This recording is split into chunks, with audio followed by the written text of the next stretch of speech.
En el siglo XIX apareció una de las rutas más importantes y transitadas de Andalucía, el Camino Inglés. A pesar de tener un único nombre, esta ruta comprende una inmensa cantidad de recorridos que empezaban en Gibraltar y terminaba en Ronda atravesando la serranía. Además de la gran variedad de rutas, este sendero también destacaba por el gran número de visitantes y sus diferentes procedencias. Este camino fue uno de los que más disfruté durante mi documentación para el libro Senderos de España. Estuve en multitud de lugares: Cantalgallo, Salada Viciosa, Rabanera, La Ragueta, pero solo uno de los pueblos de esta ruta consiguió llamar mi atención debido a los sucesos que ocurrieron en él.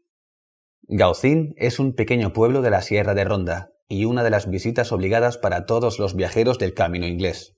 Por esto, no es de extrañar que el lugar sea conocido incluso fuera de España, en parte gracias a la fama que adquirió el Hotel Nacional.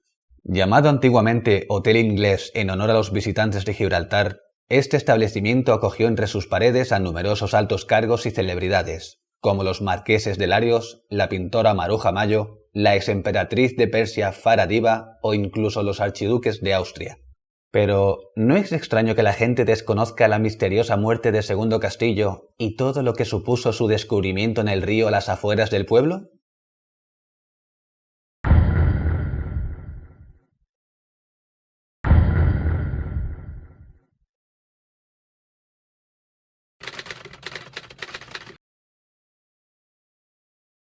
Encontraron el cuerpo de mi tío el 6 de abril de 1972.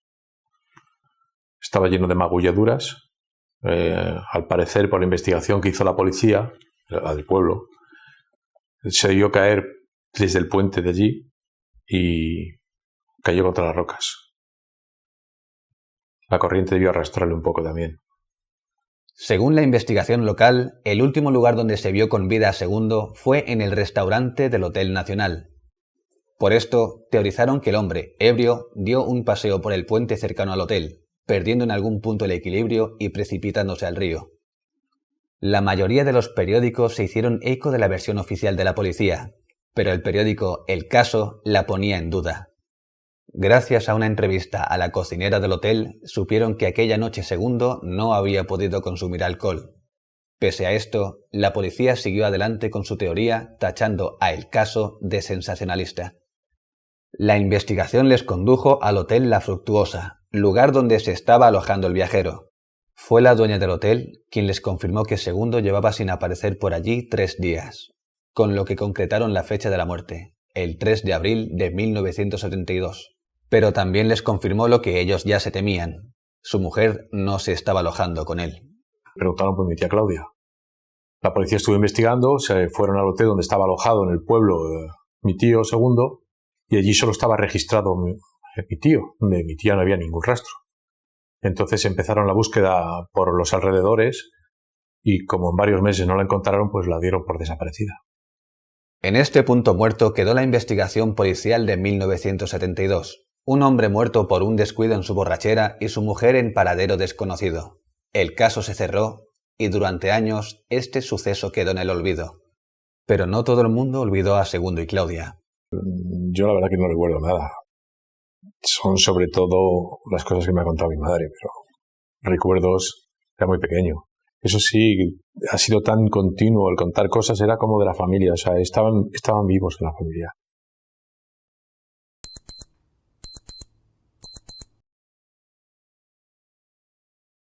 «37 años después del accidente, 2 de los tíos de Manuel terminaron confesando que Claudia había abandonado a su marido meses antes de su muerte. Fue la vergüenza de Segundo lo que les hizo guardar silencio mientras él la buscaba con la excusa de estar haciendo un viaje juntos. El hecho de que su tío estuviera buscando a su mujer despertó la curiosidad de Manuel. ¿Qué hacía Segundo en aquel pueblo? ¿Podía haber tenido una pista sobre Claudia?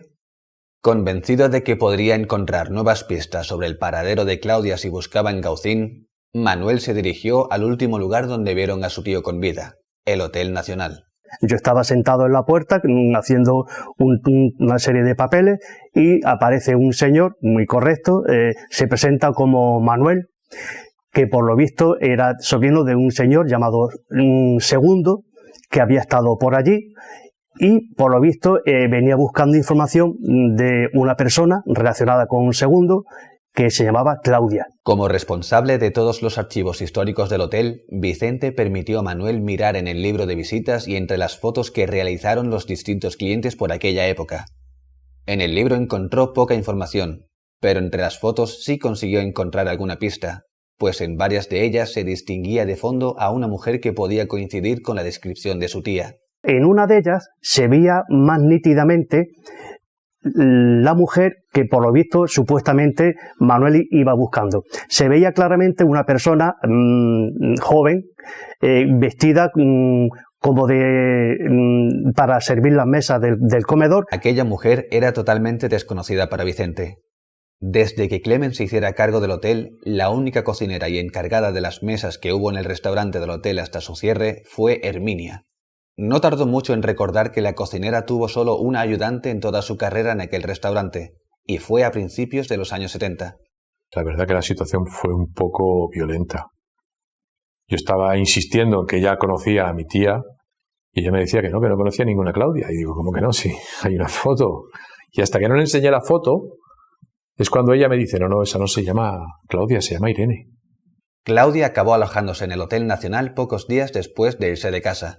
Durante su estancia, la mujer hizo amistad tanto con Clement, al interesarse por el pueblo y el pasado del hotel, como con Herminia, al preguntarle e intercambiar recetas con ella. Sin embargo, a la semana se le acabó todo el dinero que tenía para seguir viajando. Un día le dijo ella a Clement que no tenía dinero para seguir allí, entonces Clement dijo, pues mira, si quieres quedarte, te voy a dar un trabajo a las habitaciones y con eso paga tu estancia.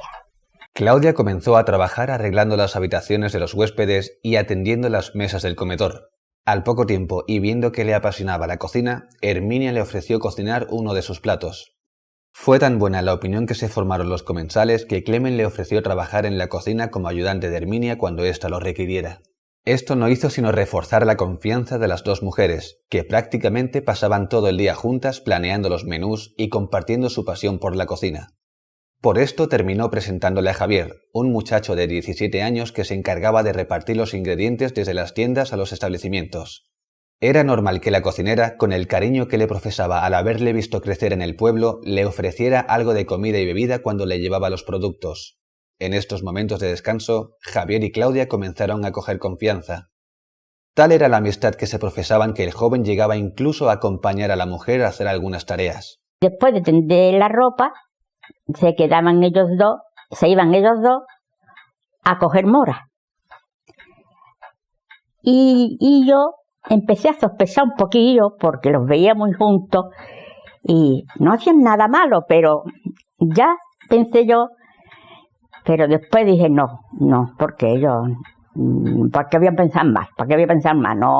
No será nada, son amigos y ya está. Pero Herminia no iba desencaminada. Bajo la apariencia de amigos, en realidad, Claudia y Javier habían comenzado una relación en secreto. Dada la diferencia de más de 20 años entre los dos, decidieron verse en las antiguas caballerizas, donde tendrían total intimidad.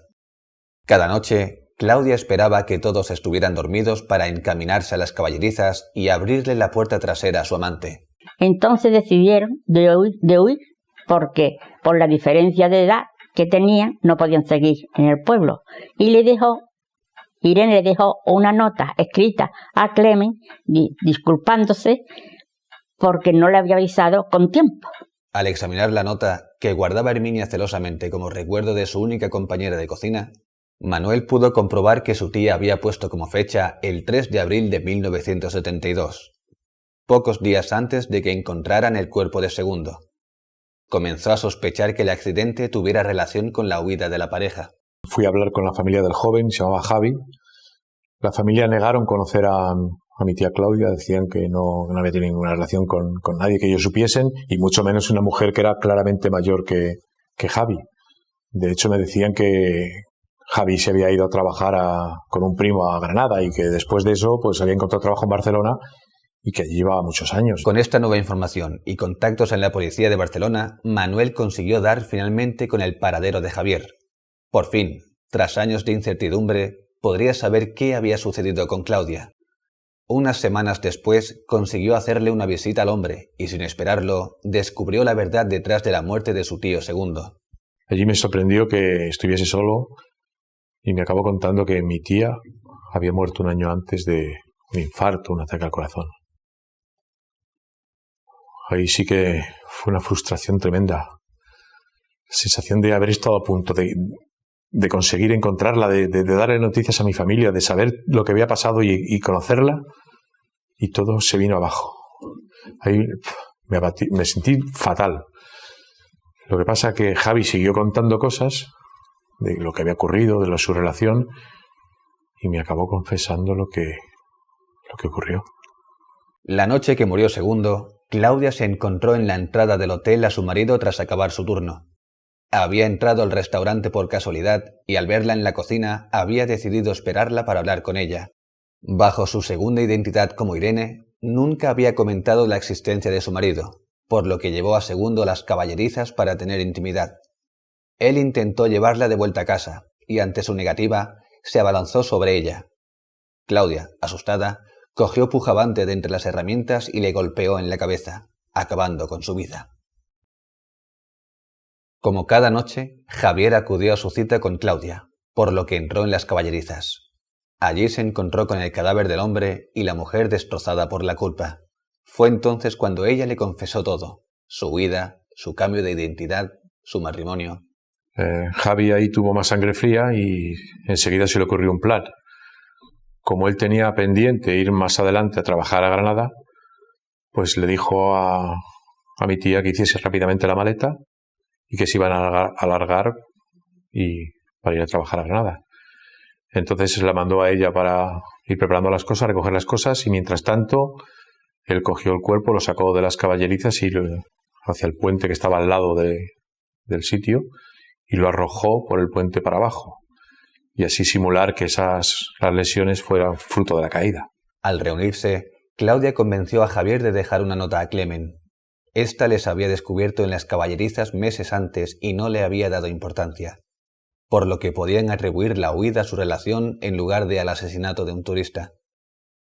Tras esto, Javier preparó su equipaje y tomaron el primer autobús que pudieron para comenzar su viaje hacia Granada, donde les esperaba un familiar del joven. Con trabajo duro consiguieron ahorrar suficiente para mudarse juntos a Barcelona, donde pasaron toda la vida viviendo en pareja hasta que le llegó la hora a la mujer. La verdad es que me sorprendió bastante que Javi me acabase revelando todo lo que le había ocurrido y que era partícipe de una muerte, ¿no?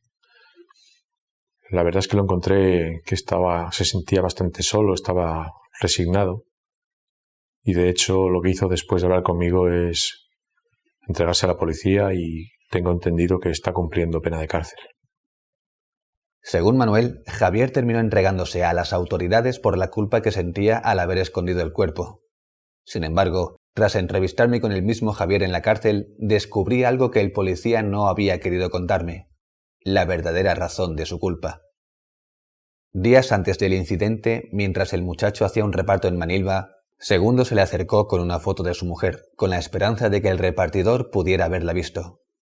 Javier entendió de pronto todo el secretismo que envolvía a Irene y decidió aprovecharse de la situación. Puso a Segundo bajo la pista de Claudia de tal forma que ésta se asustara al ver a su marido y accediera por fin a viajar a Granada con él, tras tanto tiempo rechazando la oferta. En ningún momento se le ocurrió pensar que aquello conllevaría un asesinato en las caballerizas de un antiguo hotel y un cadáver arrojado desde el puente de Gaucín.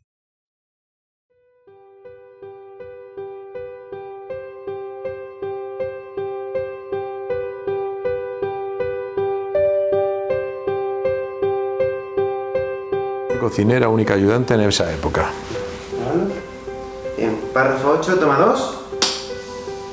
Entonces, en ese que por lo visto decía que allí era en el último sitio donde esta persona pues la habían visto. Y yo me quedé al principio un poco extrañado. Paramos. Sí. El día. Un día Clemen los pilló en las caballerizas y me lo dijo.